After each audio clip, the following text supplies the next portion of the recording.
Have you ever been told you're just too sensitive, or that you think way too much? Well, what if that isn't a flaw, but actually just how your brain is wired? What if you're built for deeper thinking and feeling a powerful sense of empathy? Today, we're breaking down the science behind what it means to be a highly sensitive person, or HSP. If you clicked on this video, you probably already feel a little different. Maybe you're the one who always notices the tiny details in a room that everyone else misses, or you feel emotions, both your own and other people's, on a much, much deeper level. You are not just imagining it. There's a name for this experience: sensory processing sensitivity, or SPS. That's the official term for the trait that makes someone a highly sensitive person. Let's see if this sounds like you. The 4 core signs are: first up is deep processing. HSPs just process things more thoroughly. You're the kind of person who thinks through every single angle before making a decision, not because you can't make up your mind, but because your brain is trying to connect all the dots first. Second, you get overstimulated pretty easily. Because you're taking in so much information all the time, sights, sounds, social cues, it's easy to feel completely overwhelmed in busy or chaotic places. Third, you have a really strong sense of empathy and emotional reactivity. You don't just get how someone feels, you can often feel it right along with them. This also means you have bigger reactions to both good and bad experiences. And fourth, you have a sharp awareness of subtleties. You're the first to notice a slight shift in someone's tone of voice, a new picture on their wall, or just a change in the vibe of a room. If you're sitting there nodding along, then you are definitely in the right place. It's estimated that about 15–20% of the population shares this trait. It's a pretty significant group of people, and it's not a disorder, but a completely normal inherited trait. So, why do some of us feel things so deeply? This isn't just a personality quirk, it's actually baked into our biology. The groundbreaking research on this comes from psychologist Dr. Elaine Aron. Her work, and all the neuroscience that has followed, gives us a pretty clear picture. It really starts in the brain.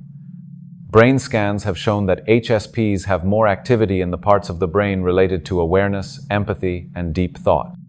So when you're talking to someone, your brain is working overtime to read their facial expressions and figure out what they're feeling. One study even found that HSPs show more activation in the parts of the brain tied to complex, careful decision-making. And this isn't something you learn, it's something you're born with. Studies suggest a huge chunk of this trait comes down to genetics. It's an inherited trait that has even been observed in a wide range of other species, from fish to birds to primates. And that suggests it's been kept around for a clear evolutionary purpose. Okay, now that we have a handle on the science, let's reframe what it actually means to be highly sensitive. In a world that's always telling us to be tough and move fast, sensitivity can sometimes feel like a weakness, but from a biological standpoint, it's actually an advantage. Think of it as a kind of survival strategy. Your heightened awareness helps you spot opportunities and potential dangers that other people might completely miss. Your tendency to process things deeply means you learn more from your experiences, which often makes you thoughtful and wise. And your powerful empathy is basically the glue for building strong, meaningful relationships, something we all need to thrive. In the right environment, HSPs don't just get by. They flourish and can even show higher life satisfaction. So, how can you actually use this in your day-to-day life? First, see your downtime as a non-negotiable.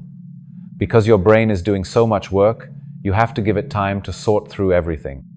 Scheduling some quiet time to recharge isn't a luxury, it's essential maintenance for your nervous system. Second, try to shape your environment. Since you're more affected by your surroundings, take control where you can. That could be as simple as decluttering your room, popping in some noise-canceling headphones at a loud coffee shop, or making a point to spend time in nature, which is known to be super restorative for HSPs.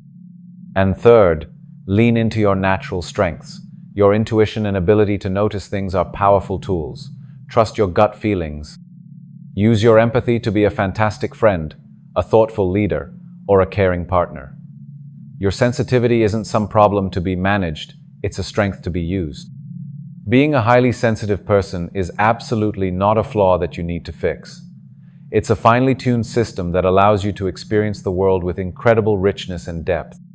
Your brain is wired for awareness, empathy, and careful thought. By understanding how you work, you can go from feeling totally overwhelmed to feeling empowered. So embrace your sensitivity, protect your energy, and see it for the true advantage it is. I'd love to know, what was your biggest aha moment when you realized you might be an HSP? Share it in the comments below. Reading each other's stories helps everyone feel more understood. And if you want more content that decodes the psychology of personality, don't forget to subscribe.